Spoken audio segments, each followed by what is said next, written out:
Provai e vede, histórias de fé e fidelidade. Preparação para o reencontro. Não é fácil, pois o mais esperado é que os filhos enterrem seus pais, né? Nunca, como pais, estamos preparados para perder um filho. Fabian, em especial, sempre foi um menino muito alegre e inquieto. Era um menino muito especial. Desenvolveu um caráter nobre e tinha um jeito muito amigável. E, lamentavelmente, quando poderia viver a flor da sua juventude, não está mais aqui, pois teve um aneurisma cerebral. A última atividade que Fabian realizou aqui nesta terra foi jogar futebol com um grupo de amigos. E isso foi a última coisa que ele fez. Não sei se alguma vez lhe ocorreu isso, mas meu filho partiu desse mundo fazendo o que mais gostava. Porque quando ele passou mal, estava no meio de uma partida. Depois já não podia fazer outra atividade além de estar internado em uma clínica. O ano de 2021, pessoalmente, havia sido o ano mais difícil da minha vida. Porque nesse ano eu tinha também contraído o Covid e fiquei 14 dias no oxigênio. Meu filho era quem trazia para casa as medicações que precisávamos. Minha filha, que é enfermeira, me atendia em casa. Com 75% de danos aos meus pulmões, o mais provável é que eu necessitaria estar na UTI. Mas o Senhor preservou minha vida e não foi necessário. Logo, inclusive, tive um acidente por volta desse período. Um acidente automobilístico e nesse ocorrido não sofri nenhum dano, pois foi um acidente que envolveu outra pessoa que me levou a ser preso pela polícia. Então, em outubro, veio a perda do Fabian, né? Então foram 3 coisas consecutivas que em outras circunstâncias ou a outras pessoas que talvez não tenham a fé que possuímos em Deus, teria os destruído e gerado muitos questionamentos. Todos que estavam orando a Deus pediam um milagre. E eu sei, e estou convencida, pois esse é o Deus em quem acredito. Deus fez o milagre. Não era o que nós queríamos, mas sei que o milagre foi feito. Não posso crer em outra coisa. Não creio em um Deus que ficou de braços cruzados enquanto via muitos de seus filhos clamando. Essa segurança eu tenho, que o milagre foi feito. E o principal milagre, que todos nós temos a possibilidade de ver, é que se Deus não o curou, o salvou. Essa é uma segurança absoluta. E qualquer coisa que ele não tenha arrumado em sua vida, sei que pediu perdão e Deus lhe deu a salvação. Nós, como cristãos, sempre temos essa fortaleza, agarrando-nos às promessas que o Senhor dá em sua palavra. É algo que você sente, e a primeira delas é justamente a consolação, que é dada pelo Espírito Santo.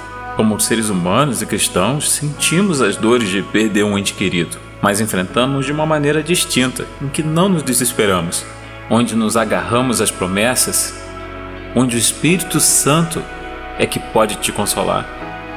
E mais ainda, sabendo e tendo a esperança que os mortos em Cristo ressuscitarão primeiro quando Cristo vier.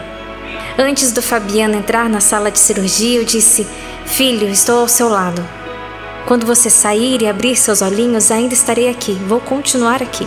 E essa promessa permanece, sendo a que disse ao meu filho, que quando abrir seus olhos, lá vou estar.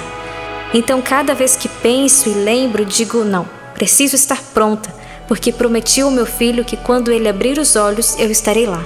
Sou uma mãe, mas com um amor humano, imperfeito. E ainda assim posso dizer que amava meu filho com toda a minha alma. E apesar de tudo e da grande tristeza que sinto, acordo a cada dia agradecendo a Deus pelos 30 anos do Fabian, porque foram 30 anos lindos. Agora chegou a hora de adorarmos juntos, através dos dízimos e ofertas.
eterno Pai, nós te agradecemos porque o Senhor nos permite participar da tua obra salvadora. Nós te agradecemos porque o Senhor nos utiliza como um instrumento de bênçãos para abençoar a vida de outros que necessitam. Permaneça conosco nesse lugar, receba não apenas os valores que foram aqui depositados, mas o coração de cada doador. Isso nós te pedimos e desde já te agradecemos em nome do teu Filho amado Jesus. Amém.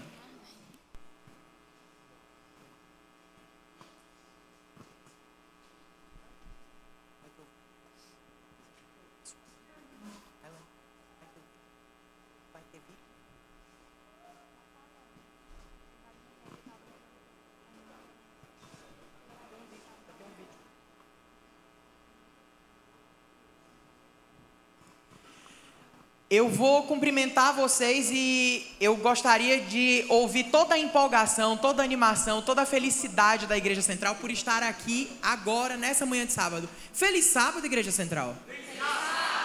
Sejam muito bem-vindos, é um prazer receber vocês aqui. É um prazer receber você que está aqui conosco pela primeira vez, nos brindando com a sua companhia.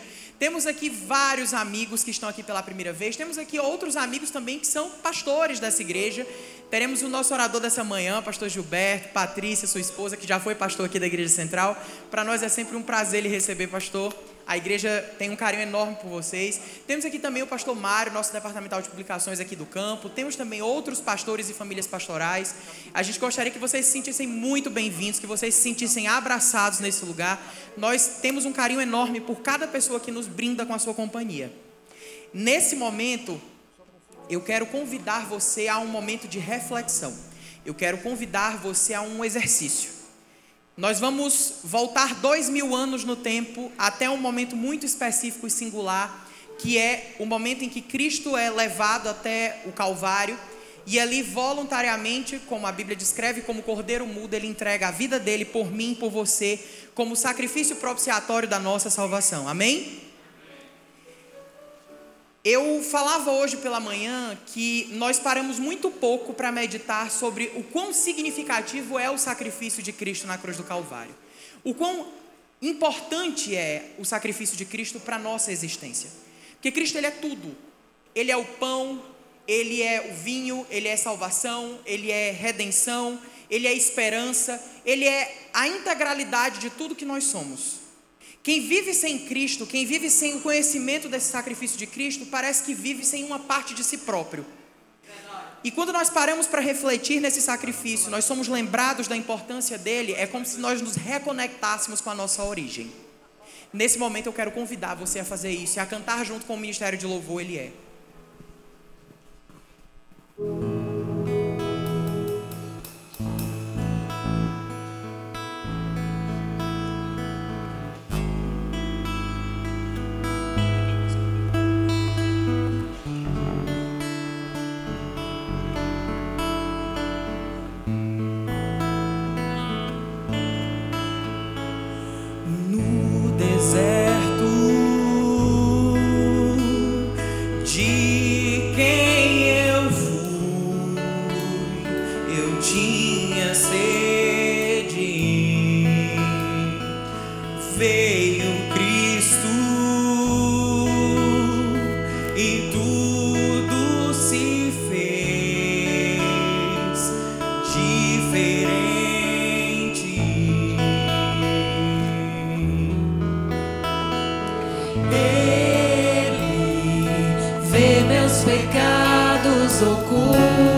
tira o pecado do mundo,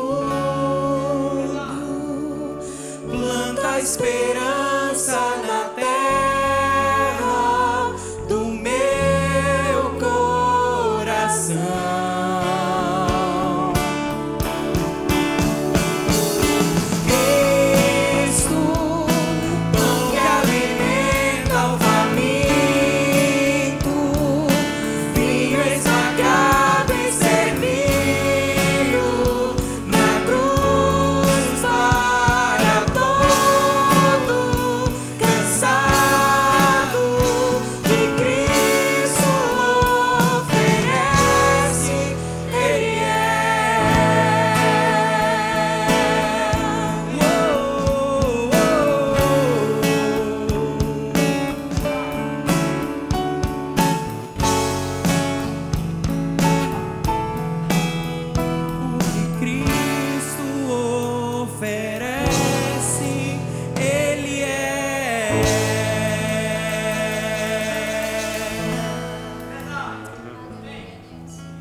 Eu vou convidar você nesse momento a se colocar de pé.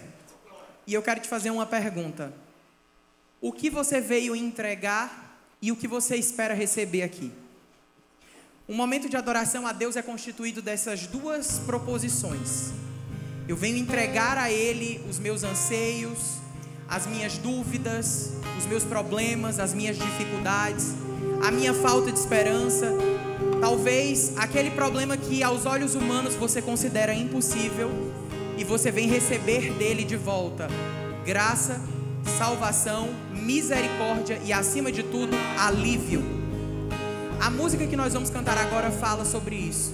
Eu convido você nesse momento a entregar aos pés de Cristo, nesse altar, tudo aquilo que te traz problemas, tudo aquilo que te traz dificuldades, e receber dele esse alívio.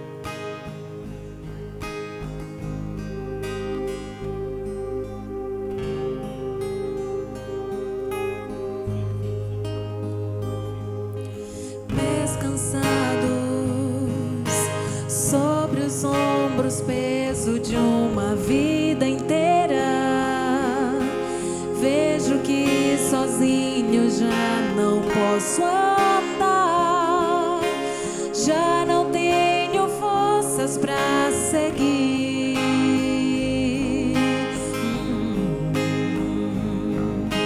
No horizonte, quase se apagando a luz da esperança, coração anoitecer, mas eu sei que o sol de novo irá brilhar. Eu não estou só, cantem. Não consigo ver, mas sei que não estou só. Milhares e milhares de anjos ao redor.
seja o seu problema, qual seja o desafio que está diante de você, entregue a Deus, Ele pode solucionar qualquer que seja.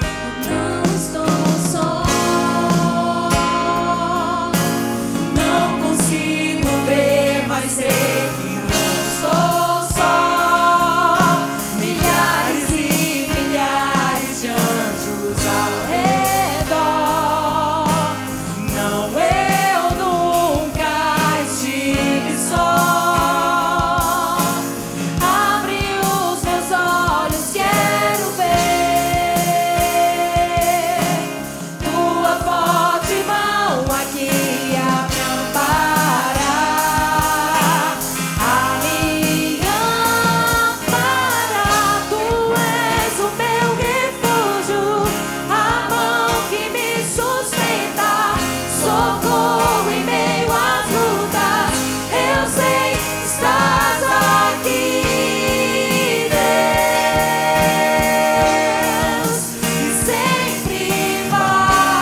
veja, ainda que eu não sinta, teus braços me sustentam. Eu sei que estás aqui, ainda que eu enfrente os meus maiores medos. Teu amor pra sempre vai estar aqui.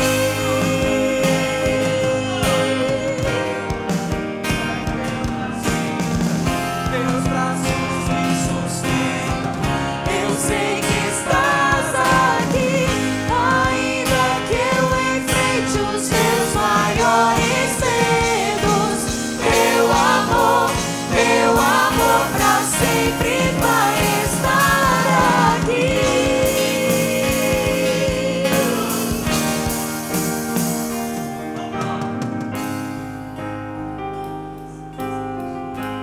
Querido Deus eterno Pai, nesta manhã estamos aqui reunidos, apesar de nossas falhas e imperfeições, para entregar diante de Ti tudo aquilo que nos causa aflição, tudo aquilo que nos causa dor e sofrimento. E esperamos receber de Ti alívio, conforto, graça e misericórdia. Permaneça nesse lugar. Use o pregador dessa manhã para que ele não venha falar sobre si, mas utilizado unicamente pelo Teu Divino Espírito. Receba o culto que nós Te dirigimos nesse momento. Amém.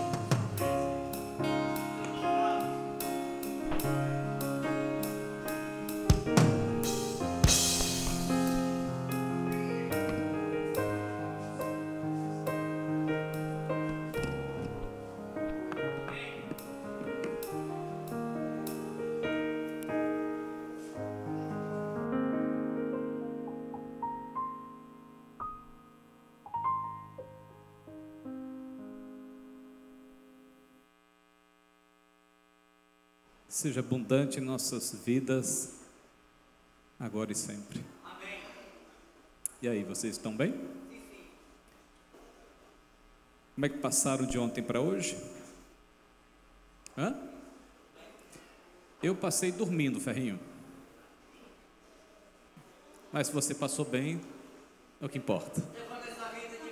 É difícil, mas vamos vencer. É porque sem dificuldade não tem graça. Verdade. Não é verdade? Tudo que vem fácil, vai fácil. Amanhã nós teremos uma programação muito especial aqui do Dia das Mães. Então você é o convidado especial desta programação, tá bem? Então faça um esforço, venha, traga a sua mãe.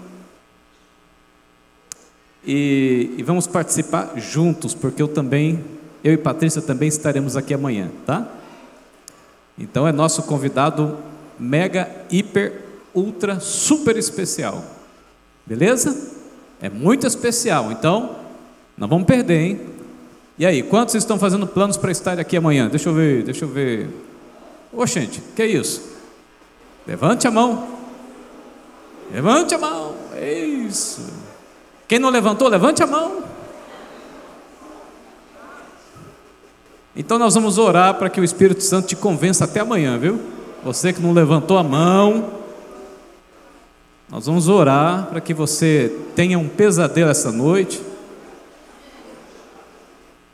Brincadeira, nada disso. Você vai ter um sonho maravilhoso essa noite, vai acordar tão bem amanhã que vai dizer assim: eu vou na programação hoje. Eu quero assistir essa programação. Vai ser uma programação muito bonita, né? Teremos música, teremos um monte de coisa aqui amanhã, tá? Combinado? Combinado. O passador de slide está por aí? Pode projetar na tela também. Beleza? É para eu enrolar eles um pouquinho, é? Beleza, vou enrolar então. Ei, tem como colocar para a gente a letra, somente a letra da música Deus é Tão Bom? É possível? Nós vamos cantar aqui, mas nós vamos cantar sem instrumentos. Nós vamos cantar só com o maior instrumento que Deus nos deu: a voz. A voz tocado pelo coração, né? Então nós vamos cantar Deus é tão bom, mas somente com a voz humana, somente com a nossa voz. Mas vai ser assim, ó. Tem aí, Deus é tão bom. Ei, pessoal da mídia. Isso, continua, vai lá. Deus é tão bom, o que mais que tem? Deus vai ter Deus me quer bem, Deus me sustém, ok? E o último vai ser Deus é amor. Quando o último aparecer, Deus é amor,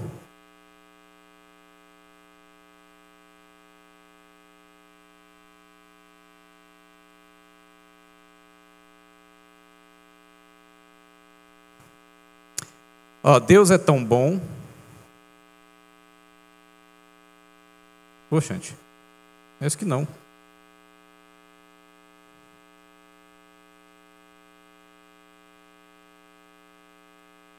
Deus é tão bom, Deus me quer bem, Deus me salvou, Deus me sustém. E o último é Deus é amor. No último, nós vamos cantar de forma bem suave, ok? Deus é amor. E depois que terminarmos de cantar Deus é amor, Deus é... O último parágrafo, aí vocês vão fazer um som com a voz.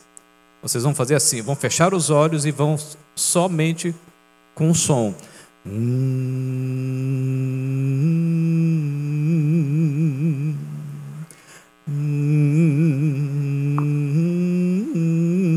Ok? E eu vou fazer a oração nesse momento, combinado?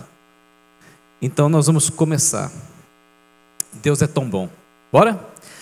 Deus é tão bom. Mais forte. Deus é tão bom.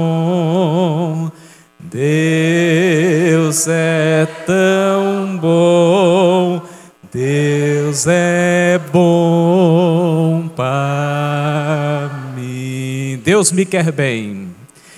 Deus me quer bem. Deus me quer bem. Deus me quer bem. Deus é bom pra mim. Deus me salvou. Deus me salvou. Deus me salvou. Deus me salvou. Deus é bom pra mim. Deus me sustém. Deus me sustém. Deus me sustém. Deus me sustém. Deus é bom pra mim. Deus é amor, bem suave. Deus é amor. Deus é amor. Deus é amor. Deus é bom pra mim. Fecha os olhos.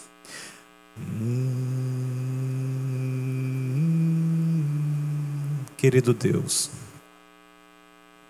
obrigado, Senhor. 1.000.000 de vezes obrigado por tua bondade.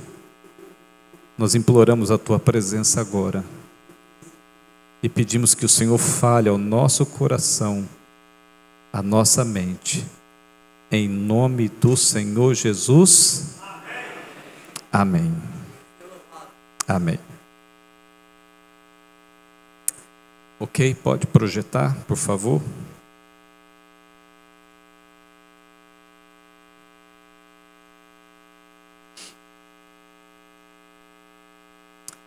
Aqui na tela não aparece, né? Ok. Então, o nosso tema de hoje será esse aqui.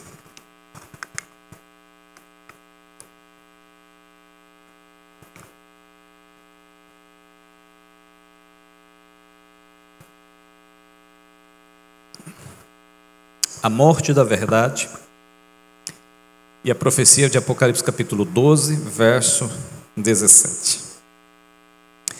Eu começo a mensagem desta manhã com uma pergunta.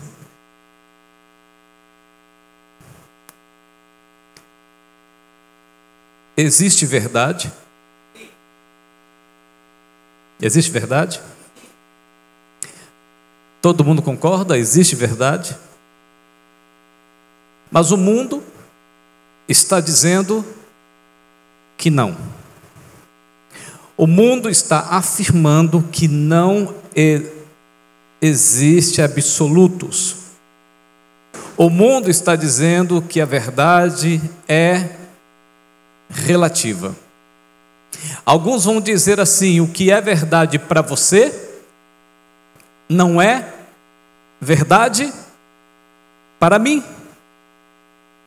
Alguns dizem que o conceito de verdade é apenas uma mera construção social cultural.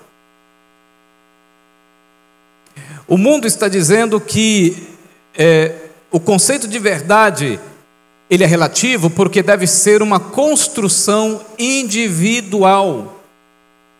É eu que devo estabelecer o parâmetro de verdade segundo as minhas necessidades, segundo as minhas realidades e segundo os meus desejos. Porque para a sociedade contemporânea, a sua consciência é que é o seu Deus e os seus desejos, o padrão legislativo da sua vida. Mas eu volto à pergunta: existe verdade? Sim. Existe verdade? Sim. Então permita-me fazer uma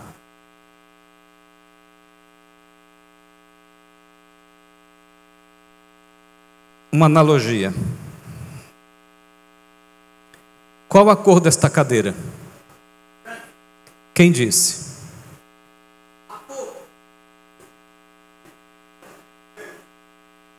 Aliás, quem disse que isso aqui se chama cadeira? Quem criou? Então quem criou poderia ter dado outro nome?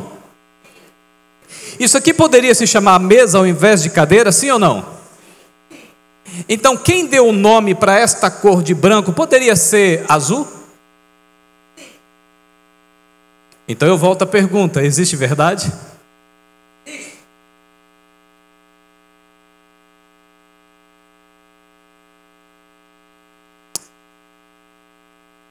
Mas essa cadeira poderia se chamar mesa? Sim ou não? Existe verdade? Mas esta cor branca poderia ser verde? O banco que vocês estão sentados poderia se chamar cômoda? Poderia ou não? Então, existe verdade?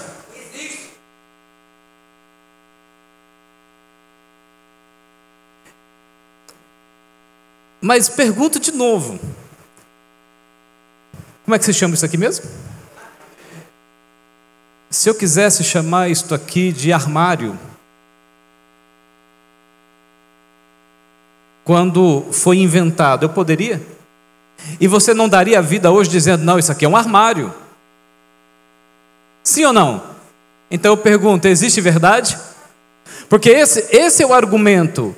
Tudo o que existe como conceito de verdade é uma mera construção. Assim como a cor é uma construção social e não uma verdade absoluta, assim como o nome que é dado às coisas são relativos, porque depende de uma construção social cultural, da mesma maneira, tudo mais na vida são coisas construídas socialmente e culturalmente, incluindo a moralidade.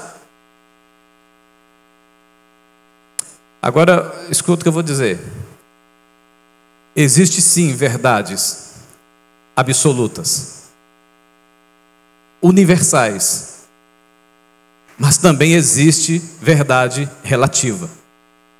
E o exemplo que eu dei é um exemplo de verdade relativa. Aí vem a pergunta, mas pastor, como é que eu sei? Esquece a Bíblia. Esquece a Bíblia. Como é que eu sei, fora da Bíblia, como que eu sei o que é verdade absoluta e o que não é verdade absoluta? A cor de uma cadeira, essa cor não é uma verdade relativa, sim ou não? É ou não é? Sim. O nome da cadeira não é uma verdade relativa? Sim. Mas como que eu sei se uma coisa é verdade absoluta ou relativa? Como que eu sei? Existe uma maneira de você saber sem a Bíblia. Mas antes de eu dar o exemplo, deixa eu dizer uma coisa para você. Se você... Porque esses conceitos relativistas são ensinados nas academias, nas universidades de hoje, no mundo todo. Esses conceitos de verdade relativa e que não existe absolutos é ensinado hoje até nas escolas fundamentais, ensino médio, por muitos professores progressistas. Esse conceito de verdade relativa é ensinado na mídia, na indústria do entretenimento, nos filmes, nas novelas, nas séries. Mas como que eu posso argumentar?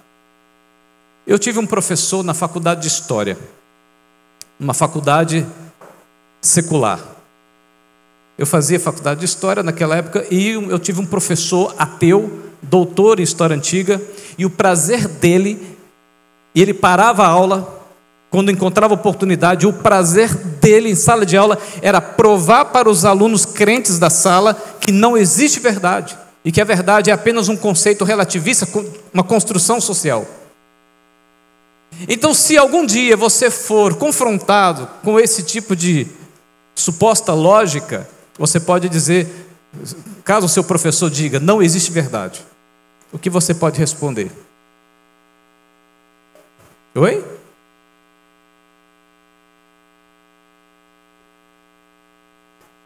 Isso, exatamente. Se ele falar assim, não existe verdade, você pode então olhar para ele e dizer assim, então o que você acabou de dizer não é verdade. Não existe absolutos, então o que você acabou de dizer é relativo. Isso é chamado na filosofia de argumento papaléguas. Alguém aqui já assistiu Papalégua? Quem já assistiu Papalégua? Deixa eu ver. Olha quanta gente que teve infância na vida. Por que é chamado de argumento papalégua? Porque é o seguinte. Lembra aquela cena em que o papalégua está correndo do coiote? De repente o papalégua freia bruscamente e ele para justamente na ponta do precipício. E o coiote passa direto. E quando o coiote passa direto, ele para, mexe com os dedinhos do pé e percebe que não tem nada firmando os seus pés. E quando ele olha para baixo, o que acontece? Ele cai e despenca lá embaixo. É chamado de argumento papalégua porque o argumento não é capaz de se sustentar pela sua própria base de argumentação. É um argumento que ele se autodestrói, ele se implode, porque o próprio argumento não é capaz de sustentar-se pela sua própria base de argumentação. Isso na filosofia, mas e na vida prática? Como saber o que é verdade absoluta e o que é verdade relativa? Por exemplo,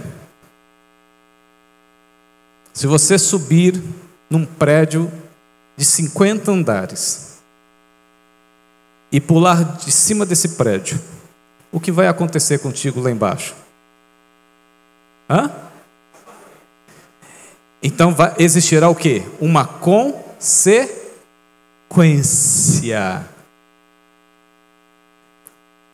É só para ilustrar. Tudo o que gera consequência é verdade absoluta. Se fosse relativo, não teria consequência. Vou dar um exemplo. eu chegar aqui para vocês hoje e falar assim: irmãos, amigos, a cor dessa cadeira é verde. Pergunto, isso vai mudar alguma coisa na vida de vocês? Vai afetar vocês em alguma coisa? Vai me afetar em alguma coisa? Não. A não ser que se eu for no farol de trânsito e eu ver vermelho como verde, aí sim. Mas vai me afetar em alguma coisa eu chamar isso aqui de mesa? Vai mudar a vida de vocês? Vai trazer alguma consequência? Não. Então isso pode ser um conceito relativista, porque não gera consequência, mas gerou consequência. É porque aquela verdade, ela é absoluta. Cometer adultério gera consequência? Desrespeitar o pai e a mãe gera consequência? Poderia citar todos os mandamentos aqui. Tudo que Deus diz, tudo que Deus estabelece limites, é porque fora dos limites, a ordem natural, existencial, gera consequência. E por isso é absoluto. Tudo que é de natureza moral, as leis morais, tudo que é moral tem consequência ao ser violado. Mas a pergunta que surge é: onde começou esse relativismo? Onde o relativismo se iniciou? Onde? Onde? Onde? No céu. No céu. A suma da argumentação do anjo que caiu, que se rebelou, a suma dele era mais ou menos isso aqui, ó. O geralzão é mais ou menos isso aqui, ó. Vou ilustrar. Por que Coca-Cola tem que fazer mal?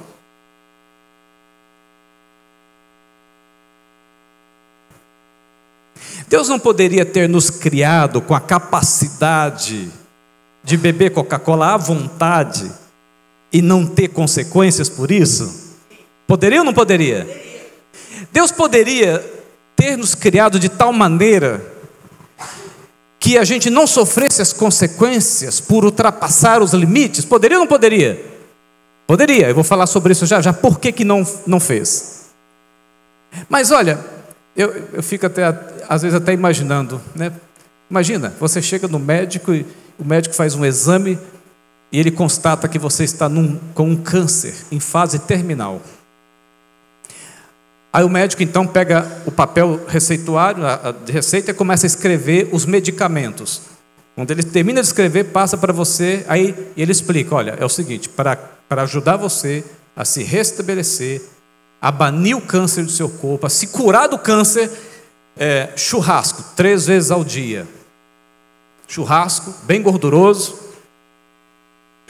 Ou então com diabetes. Doutor, é diabetes. Então o que eu tenho que fazer, doutor? Um remédio bom, muito bom, refrigerante.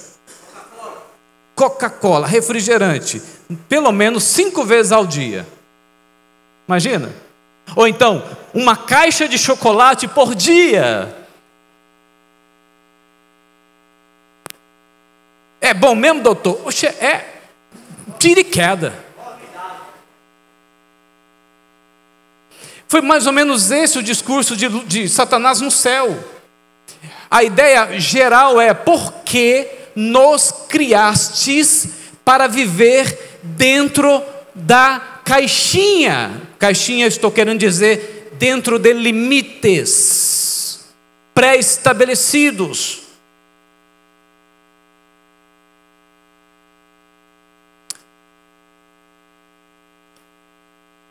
Agora eu vou explicar por que Deus não fez isso. Liberdade pressupõe responsabilidade. E o exercício para responsabilidade, academia para fundamentar, ratificar a responsabilidade, depende de limites. Os limites é o exercício da responsabilidade. Então, liberdade pressupõe responsabilidade. E responsabilidade pressupõe limites. Tanto é que Ellen White escreveu que quando Adão e Eva foram criados, embora fossem perfeitos, mas eles ainda não tinham o caráter bem estruturado ainda. Não tinham a maturidade desenvolvida. E o exercício do limite, o exercício da responsabilidade era o fator predominante, importante para o desenvolvimento da maturidade deles e da construção do caráter deles, mesmo em estado de perfeição. Mas Satanás propôs no céu uma vida livre. Livre no sentido de além dos limites. Só que tem um detalhe, tem um problema sério aí. Sabe qual é? Por exemplo, no Éden, o diabo foi lá e falou para Eva: Eva, se você quiser, você pode ser Deus. Se você quiser, se você desejar, você pode ser como Deus. E Eva então olhou para a cara do bichinho e disse: mas legal, interessante ser Deus? Olha, tudo isso? É. Mas a pergunta: como ser como Deus? Agora eu vou responder na minha versão. O texto bíblico na minha versão. Aí o diabo disse para ela: Eva, só tem um jeito de você ser como Deus.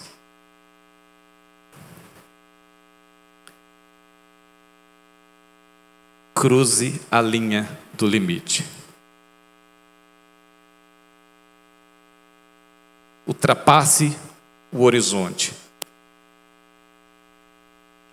Seja você a legisladora das suas leis. Não se submeta à regra de outro. Estabeleça você a regra de vida e você será como Deus.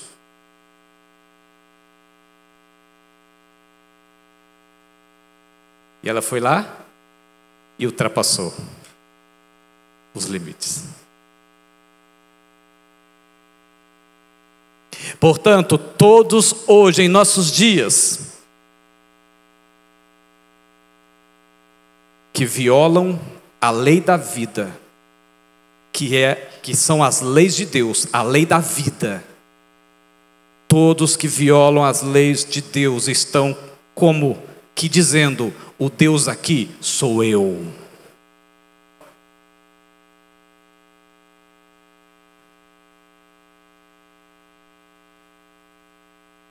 Isso a gente chama de relativismo.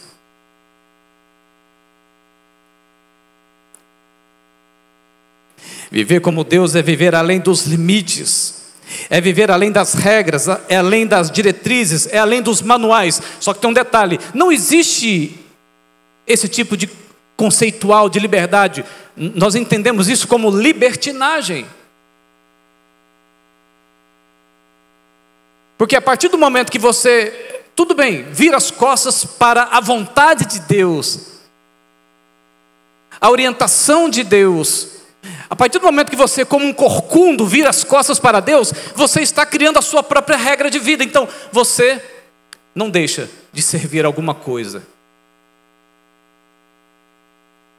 É por isso que nasce o conceito a partir desse momento em que eu sou Deus, ou melhor, a minha consciência é o meu Deus e os meus desejos é que serão a bússola das minhas leis, do meu conceito existencial.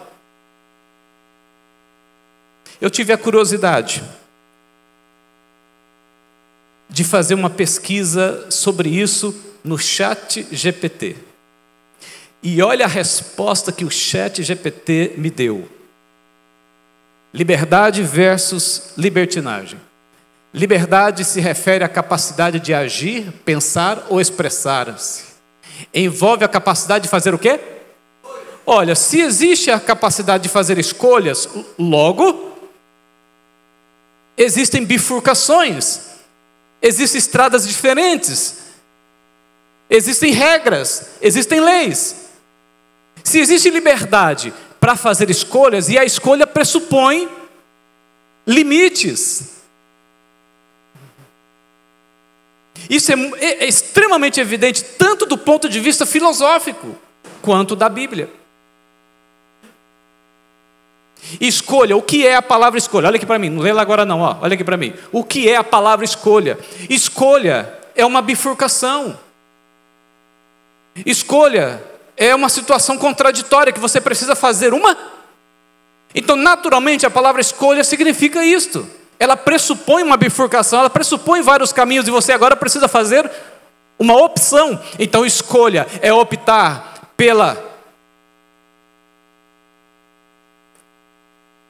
pelo que tem mais valor. Escolha é você optar por aquilo que tem mais.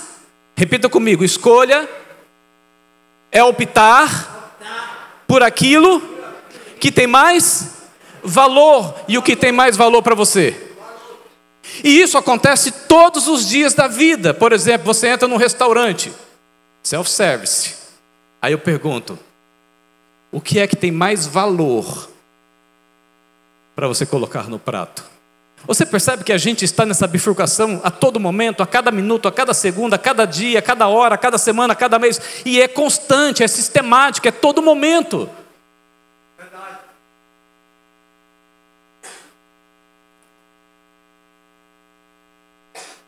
Escolha é optar por aquilo que tem mais valor. E o que significa valor? Valor e princípio são coisas diferentes. Parece que são iguais, mas não são. Parece que é a mesma coisa, mas não são. Princípio é a base em que você fará ou construirá os seus valores. Para quem deseja ir para o céu, para quem o céu é tudo na vida, para quem Deus ocupa o trono do seu coração, o princípio vai ser isso aqui, ó. Agora, a partir deste princípio é que você vai construir os seus valores.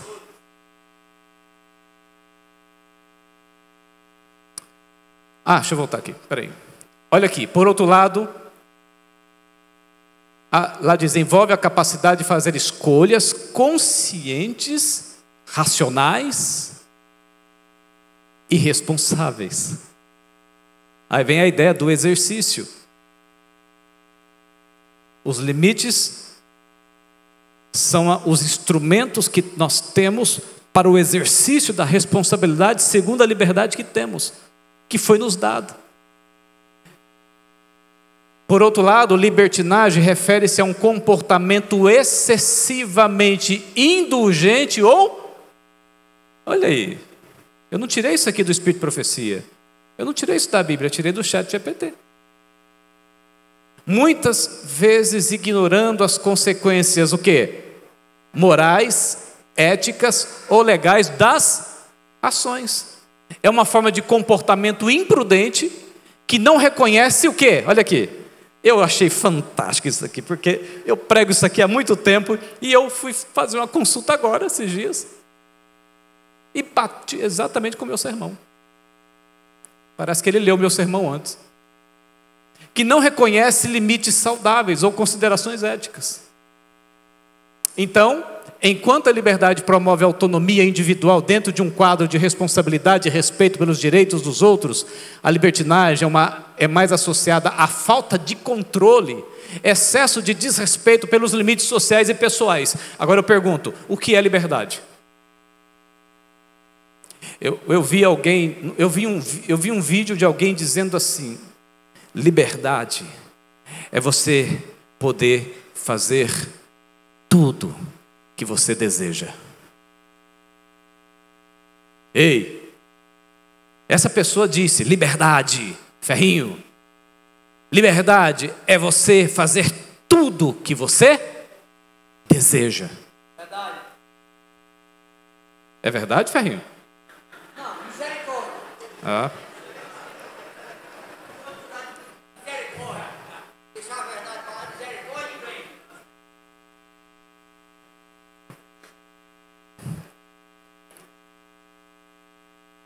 Essa fala está errada. Sabe por quê? Liberdade é você poder fazer diferente do que a sua natureza deseja. Isso é liberdade. É a capacidade de fazer o oposto, o contrário. Se você tem a capacidade, se você tem a liberdade de poder fazer o que é o oposto, o que é o contrário, o que naturalmente compele você a fazer, isso é liberdade. Você fazer tudo o que os desejos mandam, isso na verdade é escravidão.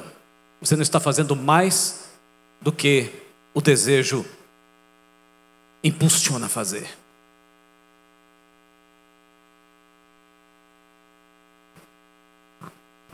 Bom, abra sua Bíblia, Isaías capítulo 5. Veja se existe verdade absoluta ou não para Deus. Para Deus existe verdade absoluta? Vamos lá, Isaías 5, verso 20 e 21. Observe o que diz o profeta. Observe o que Deus fala através do profeta. Esse é o melhor texto na Bíblia para você combater o relativismo. Isaías capítulo 5, verso 20 diz: ai. O que significa a expressão ai? O que significa a expressão ai? Olha, é só você se lembrar da sua mãe. Quando ela vira para você e fala assim, ai. Quando ela fala ai, o que vem à mente? Se prepara. Se prepara, porque o chinelo da mãe não erra. Ela pode atirar até com os olhos vendados, que acerta no alvo. Ai. Então Deus diz, ai dos que ao mal chamam de quê? E ao bem, que fazem da escuridão e da luz, põe o amargo e o doce por ai daqueles que mudam o que é absoluto. Ai daqueles que relativizam aquilo que é verdade conceitual, universal. Ai daqueles que violam aquilo que não pode ser violado. Como é que está o mundo hoje? O mundo hoje está assim, ó. Homem não é homem. Mulher não é mulher. É assim. Você imaginava há 20 anos atrás que um dia chegaria nesse ponto?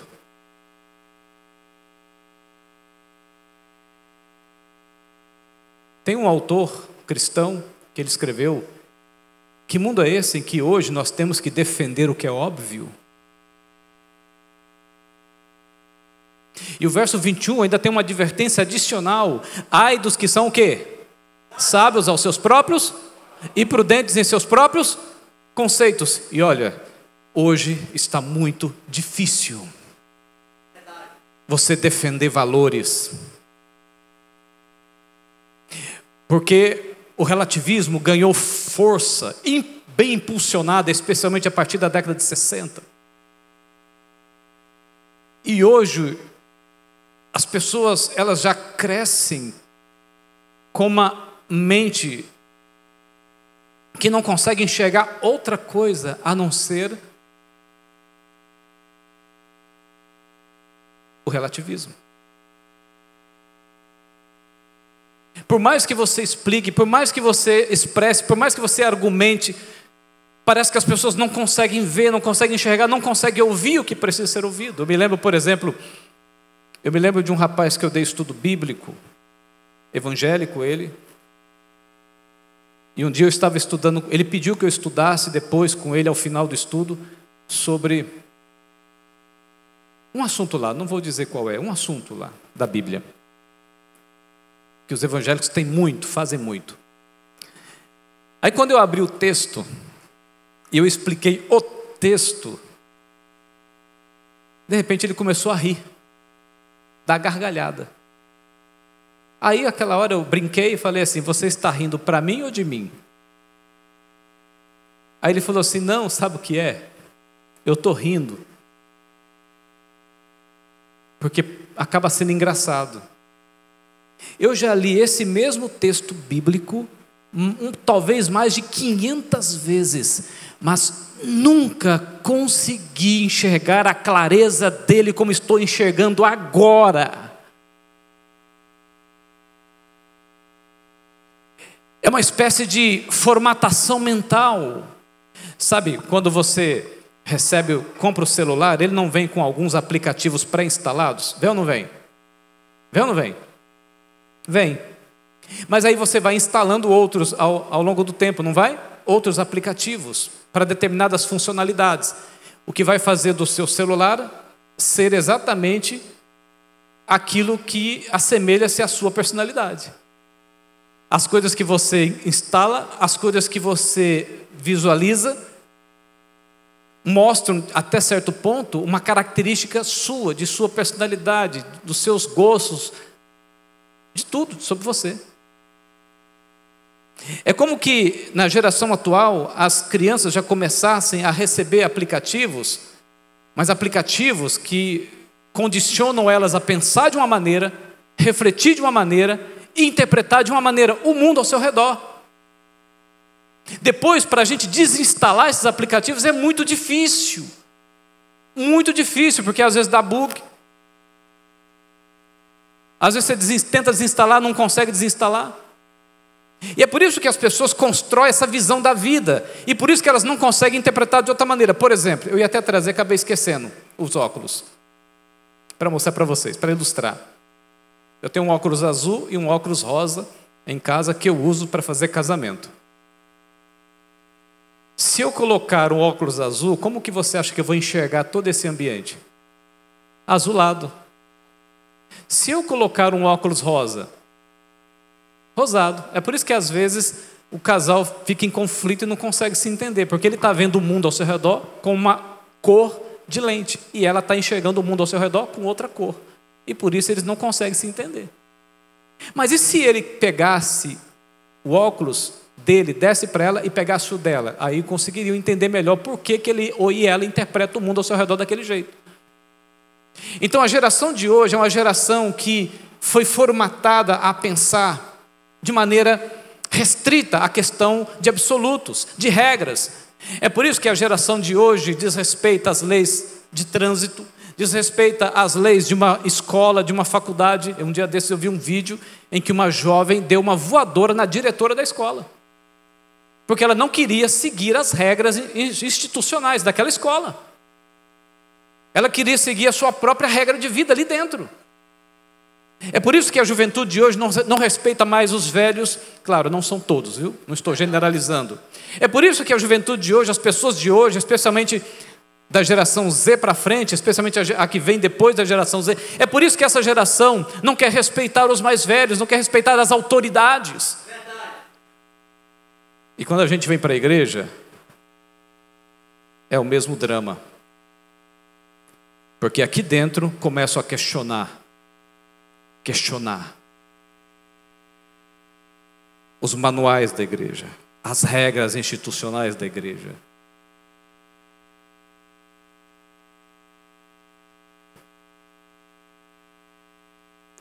Por que não pode usar isso, não pode usar aquilo? Por que na igreja a mulher tem que usar somente saia? Por que na igreja a gente não pode usar joias? E começa o questionamento.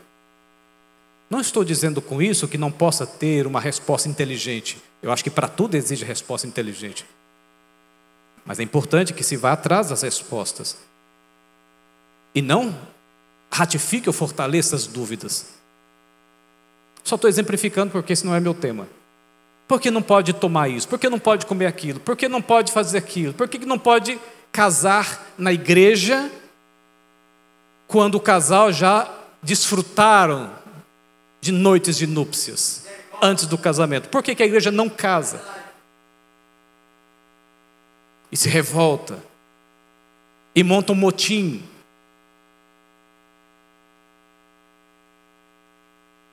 Daqui a pouco vão estar questionando o sábado e outras verdades.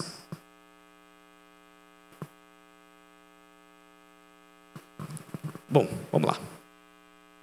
Mudanças estão ocorrendo pelo mundo. Uma reprogramação mental está em curso. O mundo está instalando aplicativos na cabeça das crianças, dos adolescentes de hoje, de quem é possível ainda fazer algum tipo de instalação. A Netflix está fazendo instalação na cabeça de muitos jovens e adolescentes. A Rede Globo está fazendo instalação de aplicativos em muitas mentes.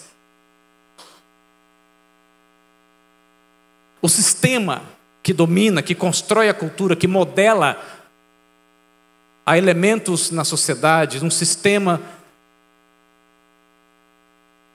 que dita a regra do que você vai vestir, que dita a regra do que você vai comer, que dita a regra como você deve pensar, que dita a regra do que você vai beber, que dita a regra de como você vai namorar, que dita a regra como você deve encarar a questão da sexualidade. Esse é o mundo, instalando os aplicativos na sociedade e tentando padronizar pensamentos, comportamentos e explorar os desejos, potencializar os desejos. E eu pergunto, quais os aplicativos que o mundo tem instalado em você?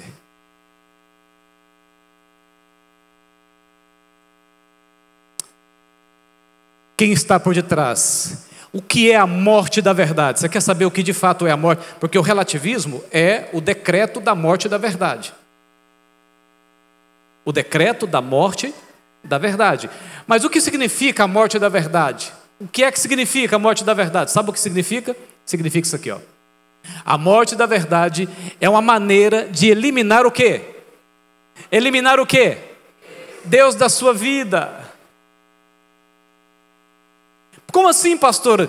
Como que a morte da verdade é o plano de ação, o projeto social do sistema para eliminar Deus da minha vida? Sabe por quê? Simples, olha isso aqui. Em 1 Coríntios capítulo 6, verso 19 e 20. Acaso não sabem que o corpo de vocês é o quê? O santuário do Espírito. Em João 14 diz, nós viremos a Ele e faremos o quê? Morada nele. Romanos 8, o Espírito de Deus habita em vocês. E se alguém não tem o Espírito de Cristo, não pertence a Cristo.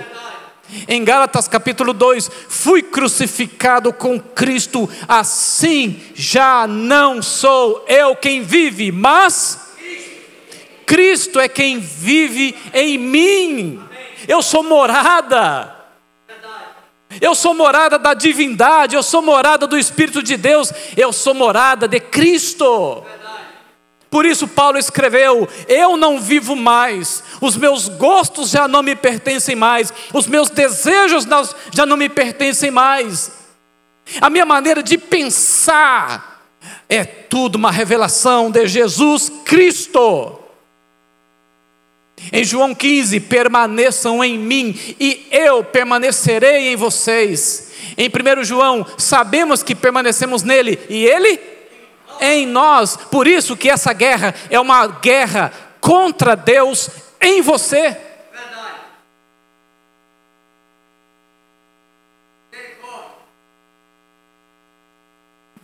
Quando Deus fez a humanidade, ao final, Deus disse, eis que tudo é muito bom. Ou seja, Deus colocou em nós para refletir através de nós o bom, o belo e o bem de Deus. E fomos chamados imagem e semelhança de Deus. Mas quando o pecado entrou, a imagem e semelhança ruiu. E agora passamos a ser semelhantes a tudo que é o oposto do caráter de Deus.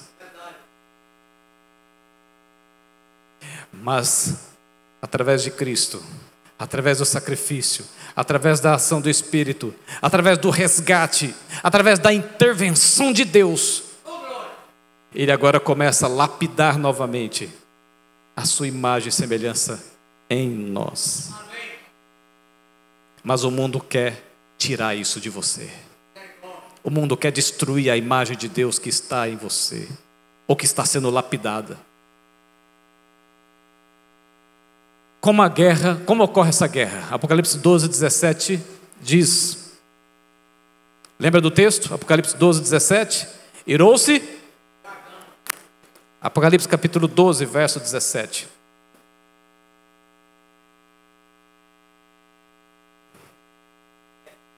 Doze, 17 diz, irou-se.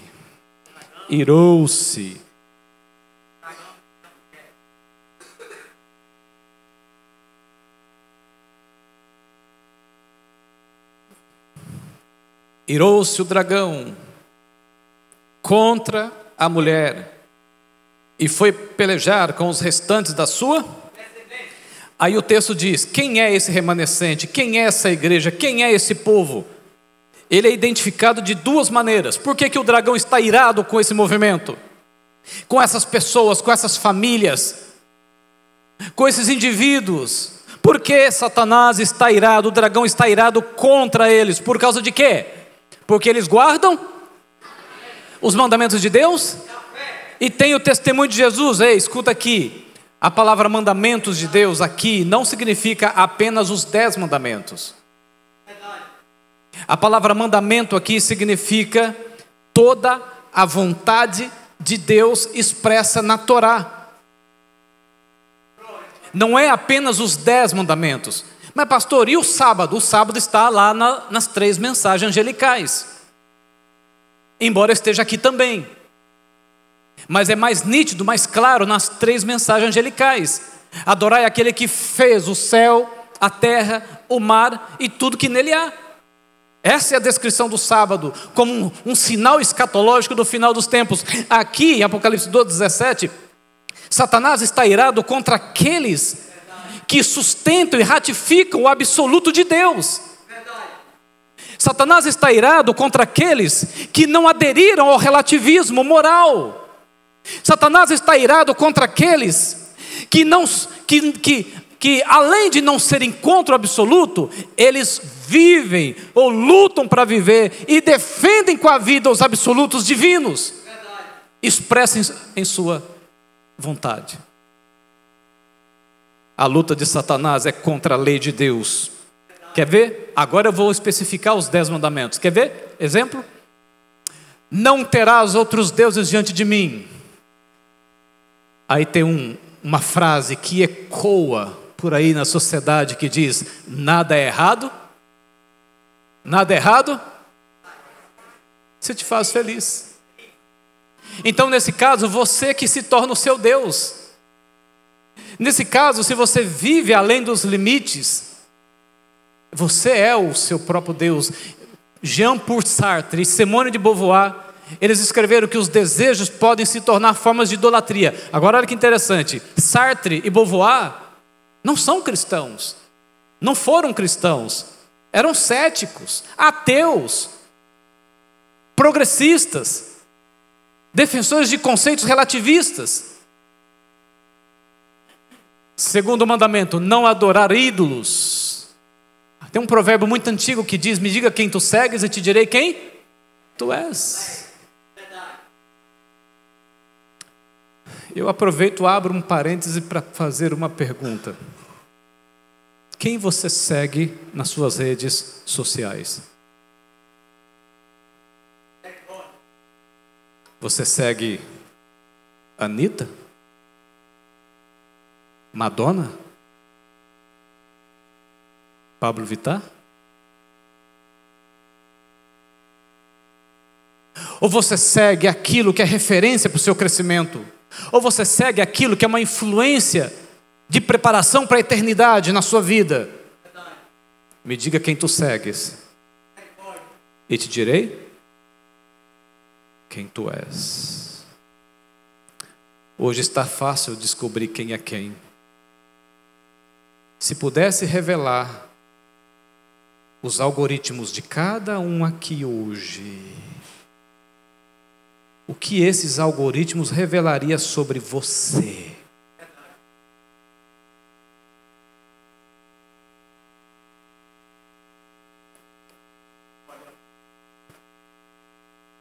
Terceiro mandamento, não tomar o nome de Deus em? Friedrich Nietzsche escreveu, Deus está morto. Richard Dawkins escreveu, Deus é um delírio. Karl Marx escreveu, a religião é o ópio do povo. Não tomar o nome de Deus em vão. Que Deus, se Deus está morto? Que Deus, se Ele é um delírio para a sociedade? Que Deus, se a religião é o ópio do povo?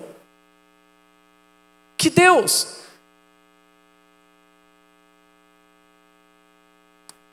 Quarto mandamento, lembra-te do seu Criador, que é o mandamento do sábado.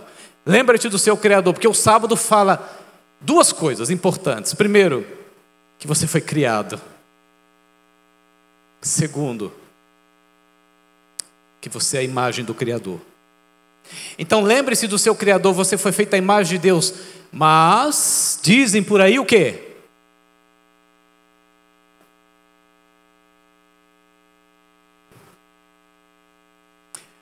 Quinto mandamento, honra teu pai e tua mãe. Jean-Paul Sartre escreveu, não se prenda cegamente às exigências de outros, incluindo quem?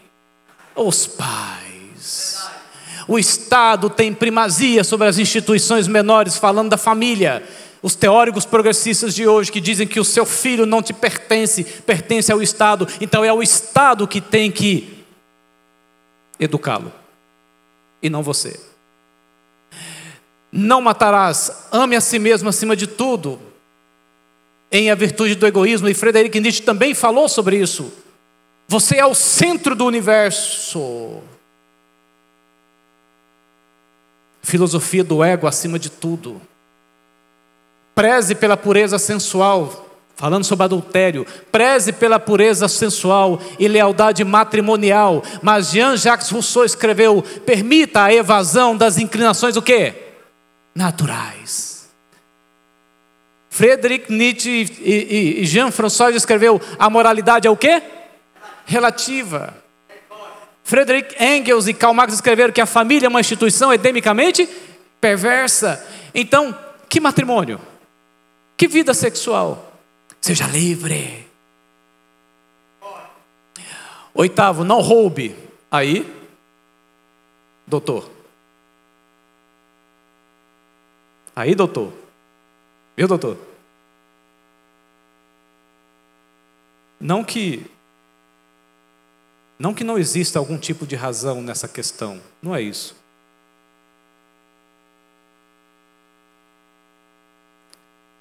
Mas a gente vê na sociedade contemporânea não expressa bem a justiça das coisas. Não expressa bem o bom senso das coisas. Não dirás falso testemunho. Joseph Goebbels escreveu, uma mentira dita 1000 vezes torna-se uma verdade. A lei da vida, para Goebbels, é que qualquer coisa vale a pena para se dar bem. Essa é a lei. Qualquer coisa vale a pena para se dar bem. E o último mandamento, não cobice o que já pertence a outra pessoa. Aí tem aqueles que dizem, né? Atira pedra, que nunca errou. Não existe gente santa. Por que você está me corrigindo? Você é santo? Você é perfeito? Não. A guerra contra a lei divina. Começar da onde? Continuará até ao fim do tempo. Então a guerra é contra os absolutos de Deus. Todo homem será? Obediência ou desobediência? Eis a questão a ser assentada por todo mundo. Todos serão chamados a escolher entre a lei divina e as humanas. Aí se traçará a linha divisória. Não existirão senão duas classes. Todo o caráter será plenamente desenvolvido e todos mostrarão se escolheram o lado da lealdade ou da rebelião. A hora decisiva está às portas. Satanás está empregando todos os seus esforços na fúria do último ataque desesperador contra Cristo e quem mais? E seus seguidores. Liberdade versus libertinagem. Liberdade está aqui. Antinomismo significa anti-lei, anti-regra, que existe hoje até no meio evangélico. O mundo,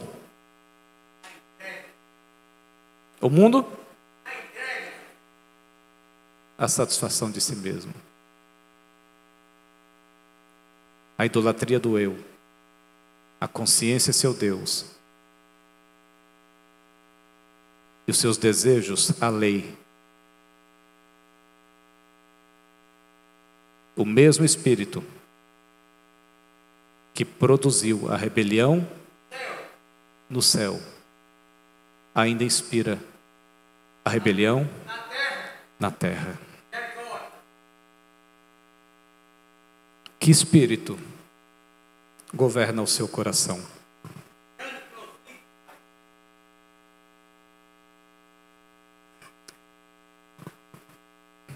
Tem aquilo que é absoluto, porque representa o caráter de Deus. Na igreja nós temos regras culturais. Embora sejam regras culturais, mas elas expressam uma necessidade da realidade atual.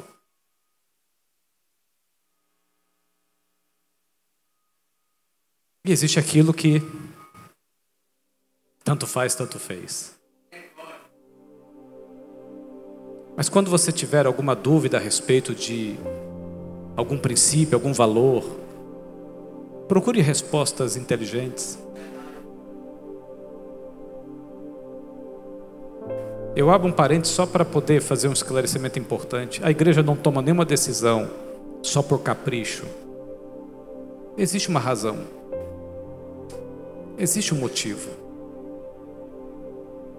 Tem regras que a igreja pode ter hoje, amanhã pode não ter mais. Vai depender da circunstância cultural da época e da região. Por exemplo, a questão de roupa. Não vou entrar nesse assunto, mas é só para esclarecer. A igreja ela tem alguns princípios relacionados à vestimenta. Se não tiver, a coisa desbanca. É verdade ou não é? Se a igreja não tiver alguns princípios, alguns valores relacionados à vestimenta, vocês sabem disso, a coisa fica... Um dia desses eu vi um padre, num vídeo, deu um puxão de orelha na igreja, lá na igreja católica, na igreja dele. Porque muitas pessoas estavam vestidas como se estivessem indo para uma boate.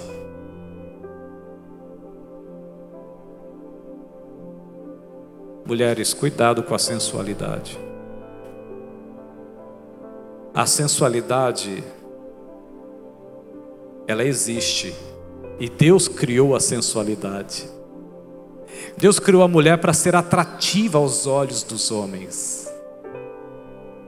Mas a sensualidade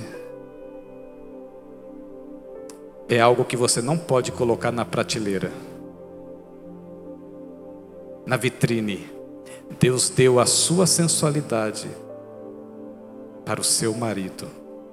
Pertence somente a ele. Entende porque a igreja tem princípios relacionados à vestimenta feminina e também masculina? Homens. Tem homem que começa a ir para a academia, começa a ficar musculoso, agora começa a vestir camisa bem apertadinha. Antes não vestia, mas agora veste. Isso não é para ser exposto para qualquer um ou para qualquer uma. Não estou dizendo que a gente vai vestir de roupa de saco. Viu, Ferrinho? Não vai vestir roupa de saco não, tá? É o princípio bíblico, o princípio da Um dia eu vou pregar sobre isso aqui.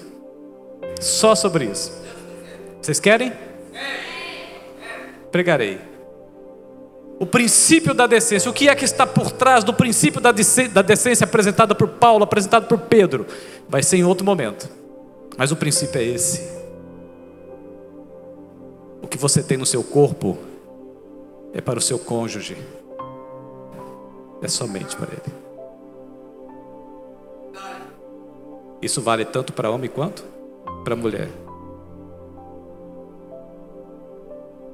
Oi?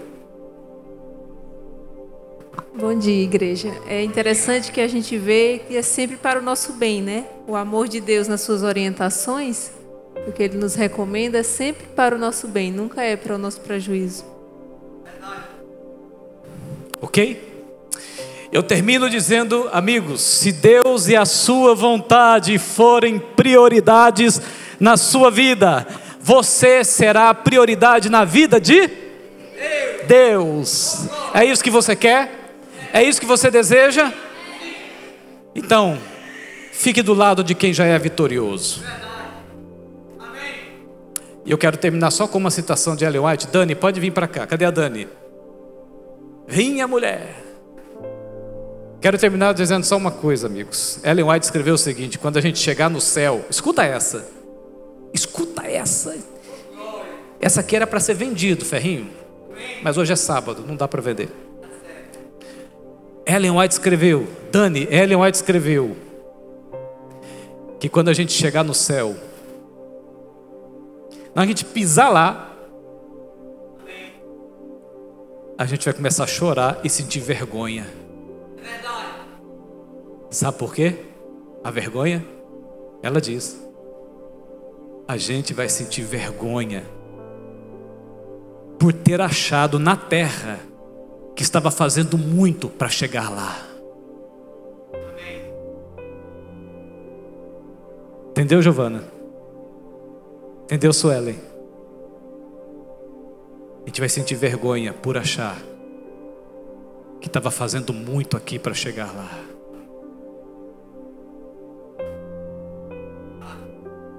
Pense nisso. Pense nisso. Por favor.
Tantos são teus afazeres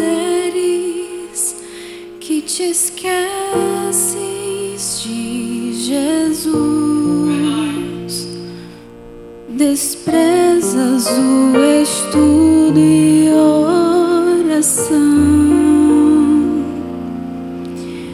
Ou estarias pronto e repleto de emoção se tu hoje te encontrasses com Jesus.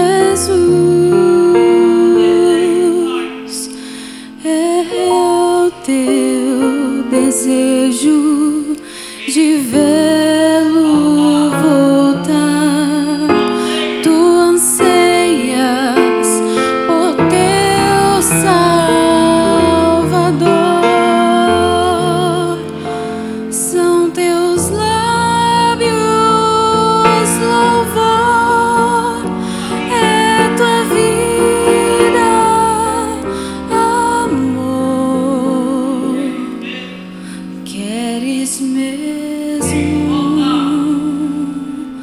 ver Cristo voltar.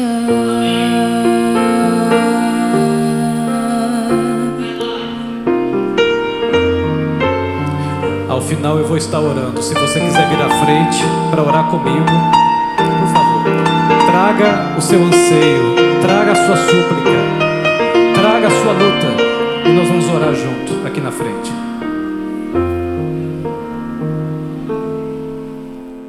Se Jesus viesse hoje, qual seria o teu sentir? Talvez tu procurastes te esconder devido a algum pecado que não queres submeter. Que horror com os ímpios perecer. É real teu desejo de vê-lo voltar. Tu anseias por teu Salvador.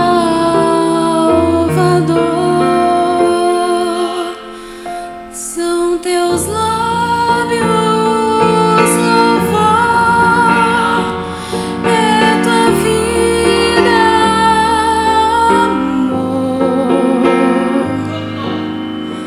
Queres mesmo ver Cristo voltar?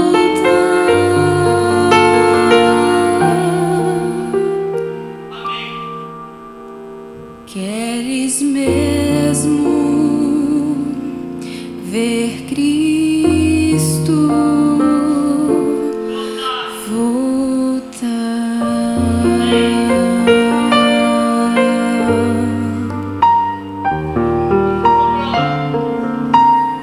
Você gostaria de vir aqui? Se você gostaria, venha. Traga a sua luta, traga o seu anseio,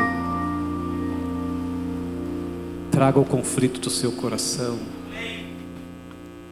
E nós vamos orar nesse momento e pedir que Deus possa